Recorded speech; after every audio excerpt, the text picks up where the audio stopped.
መምህር በዚህ አጋጣሚ መናገር እንፈልገው አንተ ስለ መላእክት የምታስተምረው ነገር በቃ እኔ ባንተ ነው መላእክትን ማለት ነው። እኔ ቅዱስ ገብርኤልን ብቻ ነበረ ጥብቅ ብዬ እሱን ማለት ይወደዋለሁ። አሁንም ቢሆን ግን ስለ መላእክት እያብራራ ስለ ቅዱስ ኡራኤል፣ ስለ ቅዱስ ሩፋኤል፣ ስለ ቅዱስ ሚካኤል ፍቅር እንዲያደርብኝ ያደረከኝ አንተ ነህ።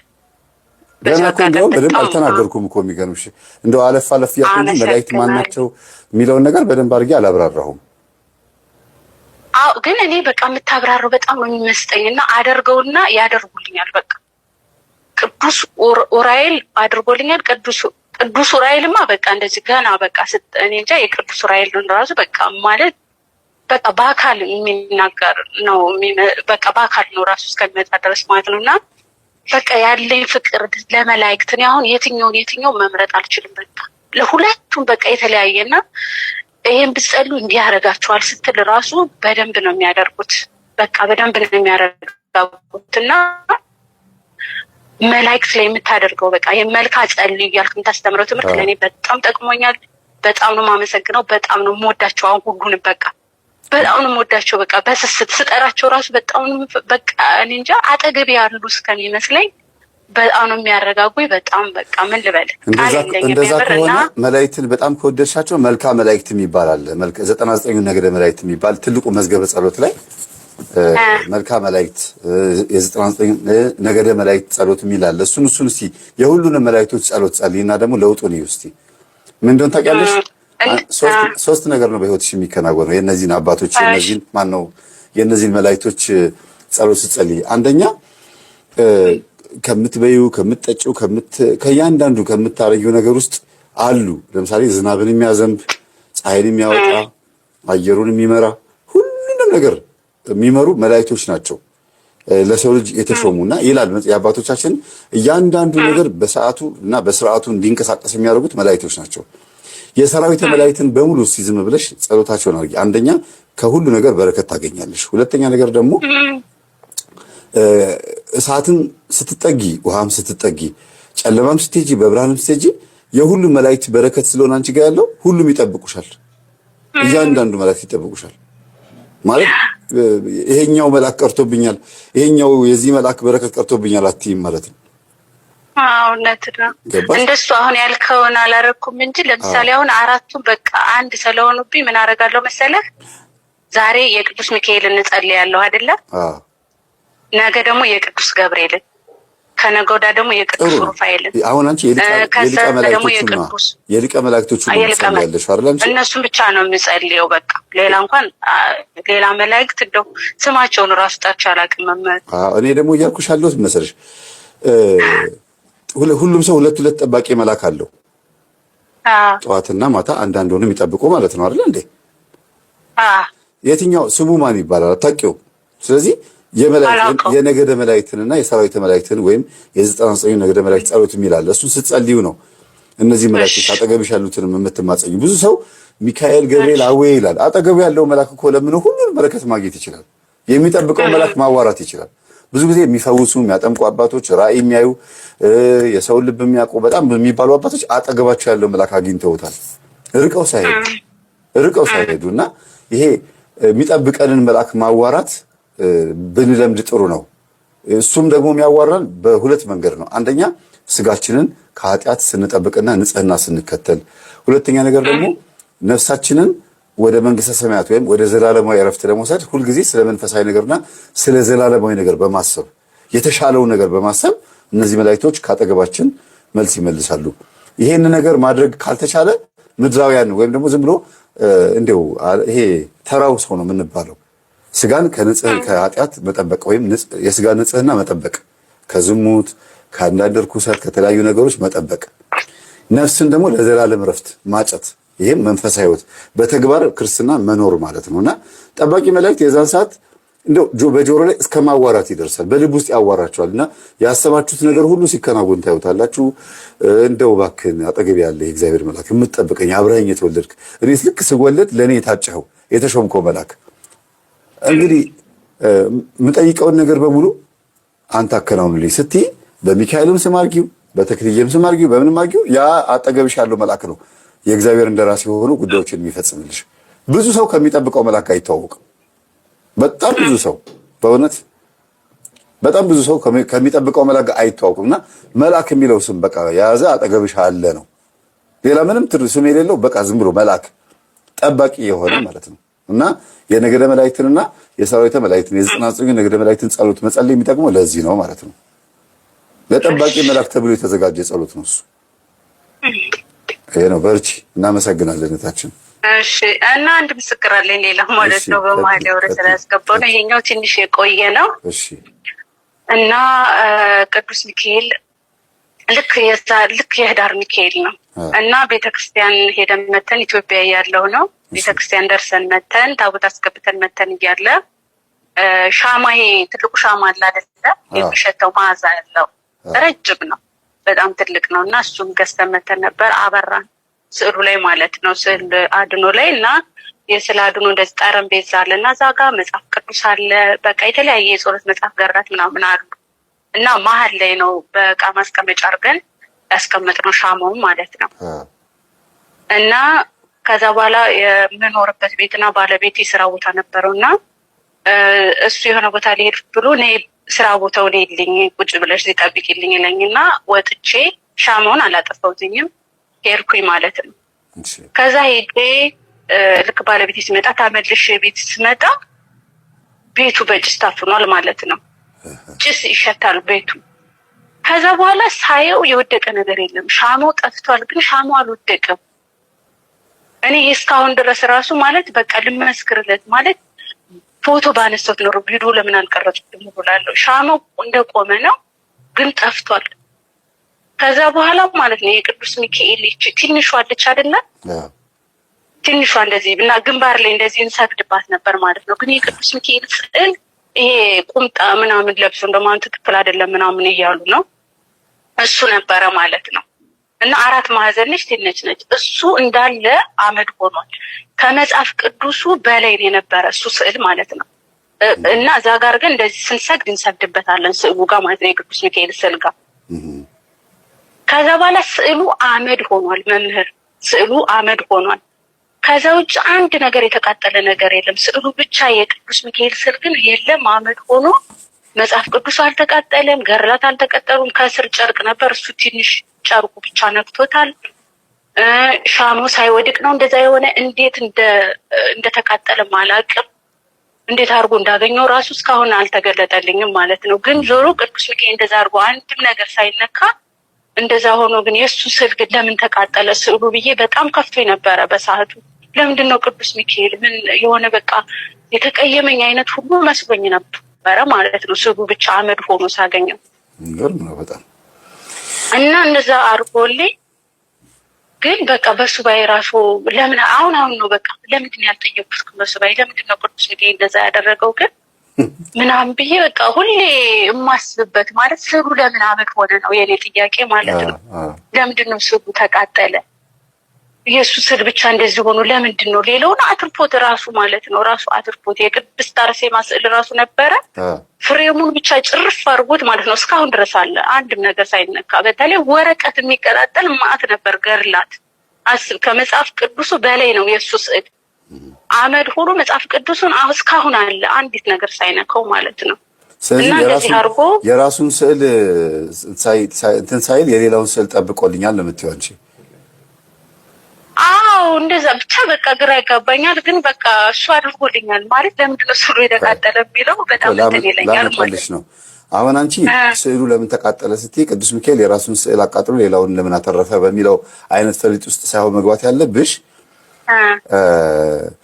ለምሳሌ በካህኑ ኤሊ ዘመን አፍኒንና ፊናስ የሚባሉ ታቦተ ጽዮንን ተሸክመው ጦርነት ሲሄዱ ታቦተ ጽዮን ተማርካ ከጣዖት ፊት ለፊት እንድትቆም አድርጓል እግዚአብሔር አይደል እንዴ?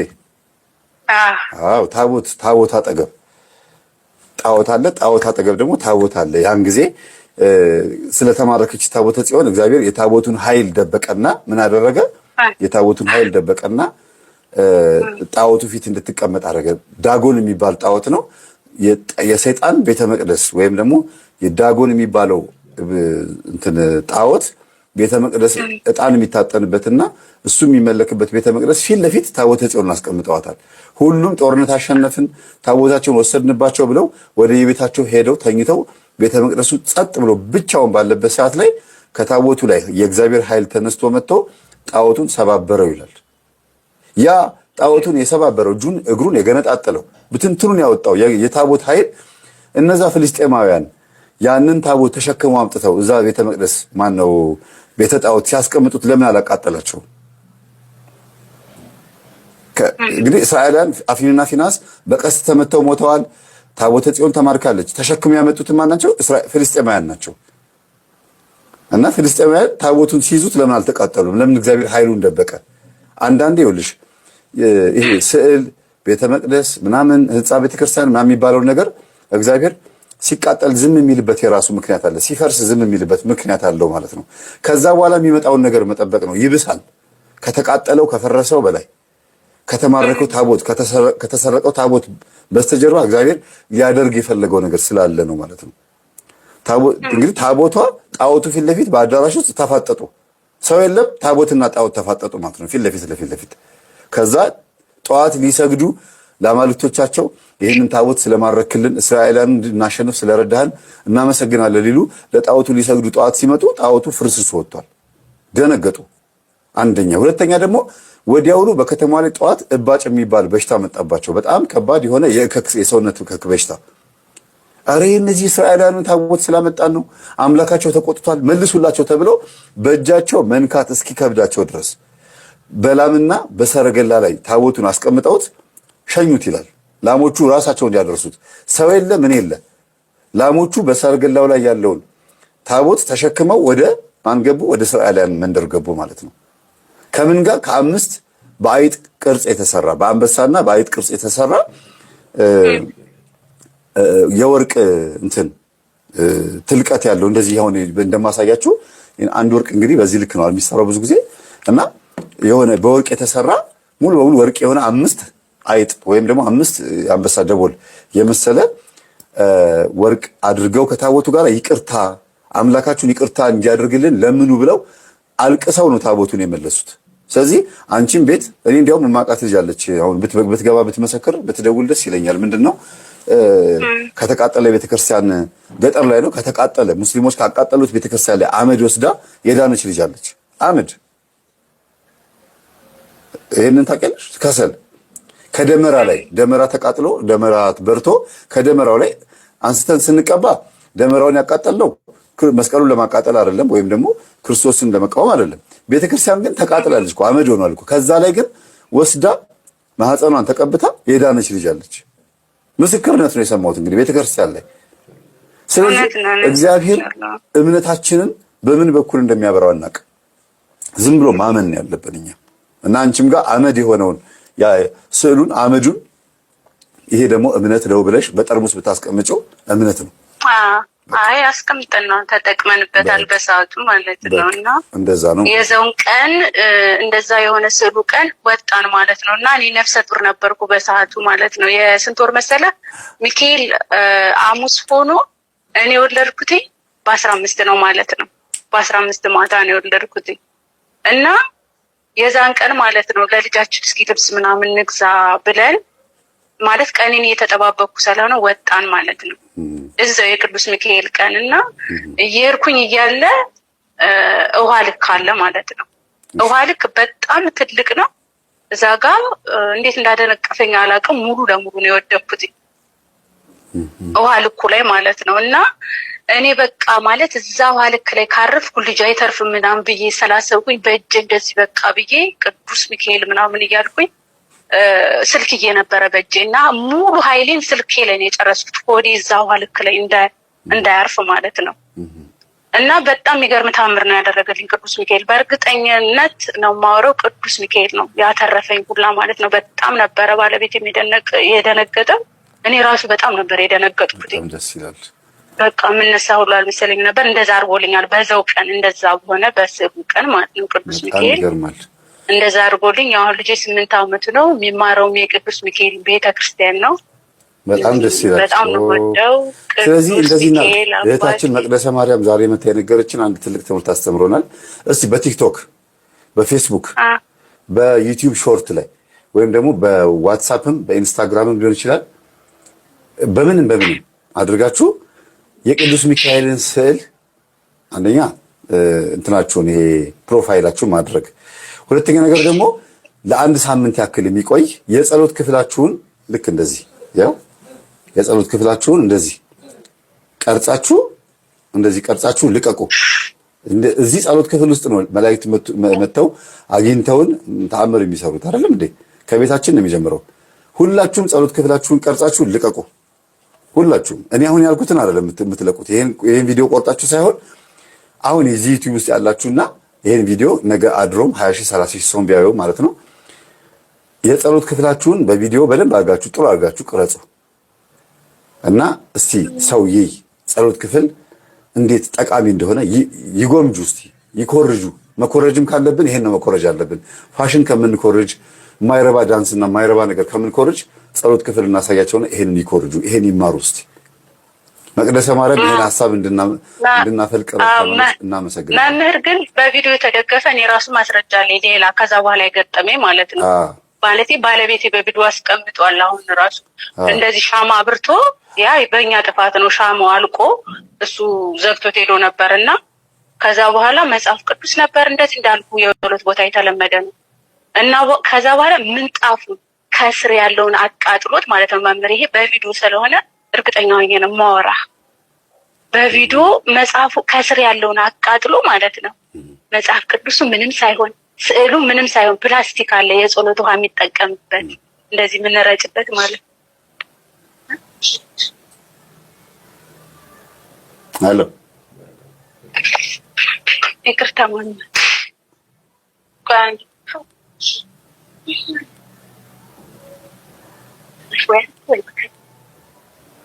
እና መምህር እሺ ይቅርታ እዚህ ጋር ያወሩኝ ስለሆነ እንደዛ ሆኖ ከፕላስቲክ ይሄ ውሃ ማለት የጸሎት ውሃ እናስቀምጥ የለ እና እሱን እንደዚህ የምንረጭበት ልጆች የምንረጭበት ምናምን ብሎ ፕላስቲክ እሱን አልፎ መቁጠሪያ ለምንጠቀበት መቁጠሪያውን ሁሉ ሳይነካ ማለት ነው ታች ነበር ሸራውን ብቻ አቃጥሎ ሻማውን ማለት ደረሰበት። እሱን ብቻ አቃጥሎ ማለት ነው ምንጣፉን ብቻ አቃጥሎ ከስር መጽሐፍ ቅዱስ ቁጭ ብሏል። ምንጣፉን ብቻ እግዚአብሔርን ይሄ በቪዲዮ ስለሆነ ነው እኔ የማወራው ማለት ነው። እና የጸሎት ቤት ጥቅም እንደዚህ ማለ በቃ በተግባር ያየሁበት ነው ከአንዴም ሁለቴ ማለት ነው። ይገርማል በጣም እንዲህ አይነት ነገር መስማት ደስ ይላል። በነገራችን ላይ ምዕመናን ጸሎት ክፍል ማለት ወይም የቅዱሳን ስዕላት ያለበት ቦታ ላይ መጸለይ ማለት ብዙ ተአምር የሚፈጸምበት ቦታ ማለት ነው።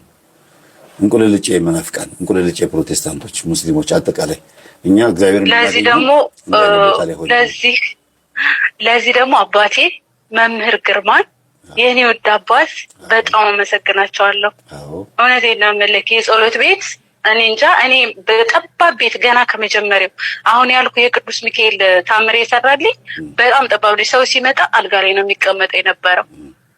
ግን ማለት ነው በጣም በቃ ትንሽዬም ብትሆን እንንበረከክባት ነበር። በጣም ብዙ አይነት ታምር እረፍት የማገኝበት በጣም ልጆቼ ራሱ አሁን በጸሎት ህይወት እንዲያድጉ ያደረጉ አባት ሁሌ በቃ ሳስብ እኔ እሳቸውን በቃ ጸሎት ቤቴን ሳይ መምህር ግርማን ነው ማስታወሳቸው።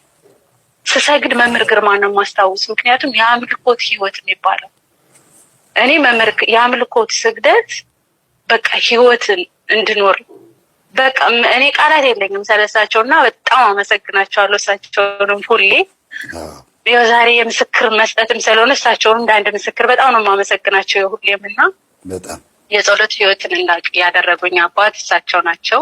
አምልኮት ህይወት እግዚአብሔርን ማምለክ በተግባር በቃ ማምለክ ማለት ነው። ይሄ መንፈሱ ምናምን ትተነው እግዚአብሔር ማምለክ መስገድ እገዛልሃለሁ አምላኬ ሆይ እገዛልሃለሁ ማለት በተግባር ያሳዩን ውድ አባት እና ደግሞ በተለይ አርጋኖን እሳቸው ደግሞ አንተ መላእክትን ፍቅር እንዳሳደርክብን ደግሞ መምህር አርጋኖን መጽሐፍ ደግሞ መምህር ግርማ ናቸው። እኔ አሁን አርጋኖን በቃ አላውቀውም ሁላ እና እሳቸው ሲሉ ሰምቼ ነው። ግን በጣም ነው በቃ እንጃ አርጋኖን እመቤታችን አሁን መናፍቃን የእመቤታችን ፍቅር ያልገባቸው አርጋኖን ቢያነቡ ማለት ነው መምህር መናፍቃን ራሱ ይገባቸዋል የእመቤታችን ፍቅር። አርጋኖ በራሱ በቃ ይስልብሃል እያንዳንዱ ፊደል ማለት ነው ስለሷ። እና ይህን መጽሐፍ ራሱ መምህር ግርማ እንድንወደው እንድናፈቅረው አድርገውናል፣ አርጋኖን ማለት ነው። እኔ በበኩሌ አንተ ደግሞ መላእክትን በደንብ አድርገህ አብራርተህ የምታስተምርበት ስለ መላእክትን የቅዱስ ሩፋኤል ራሱ ስወልድ የሚገርም ነገር ምጤ መጥቶ ማለት ነው አንተ በነገርከኝ መሰረት ማለት ነው ምጤ መጥቶ ከዛ ወገቤን እየቆረጠኝ ነበርና ከዛ በኋላ የቅዱስ ሩፋኤልን ድርሳን እስከምጸልይ ጸጥ አለ ምጤ ማለት ነው። እሺ ጸጥ ብሎ የቅዱስ ሩፋኤልን ድርሳን ጸልዬ ጨርሼ ማለት ነው ልክ ስጨርስ ምጤ መጣው ማለት ነው። እና ሕክምና ሄድኩኝ። ከዛ ልክ ሲሄድ እንደምጥሽ እኮ ኦልሬዲ መጥቷል በቃ ምናምን ነገር አሉኝ ማለት ነው። ከዛ በኋላ ገባሁኝ ምኑንም ሳላውቀው ማለት ነው። ጣር የለም ምን የለ ስዕሉን እየነበረ ደረቴ ላይ ቅዱስ ሩፋኤልን ራሱ መሰክርለት ወለድኩኝ ማለት ነው። እና እያንዳንዱ መላእክትን ብንጠይቃቸው በጣም እንደሚያደርጉልን እኔ በአንተ ነው ስለ መላእክት ያወቅኩትኝ። የምስክር ቀን ስለሆነ ዛሬ ለአንተ መሰክራለሁ፣ ስለ መላእክቱ መስክር ያለውና በዚህ አጋጣሚ እንግዲህ ሁሉንም መላእክት ልል ብላችሁ አመስግኑልኝ። ሁሉንም ማለት ነው።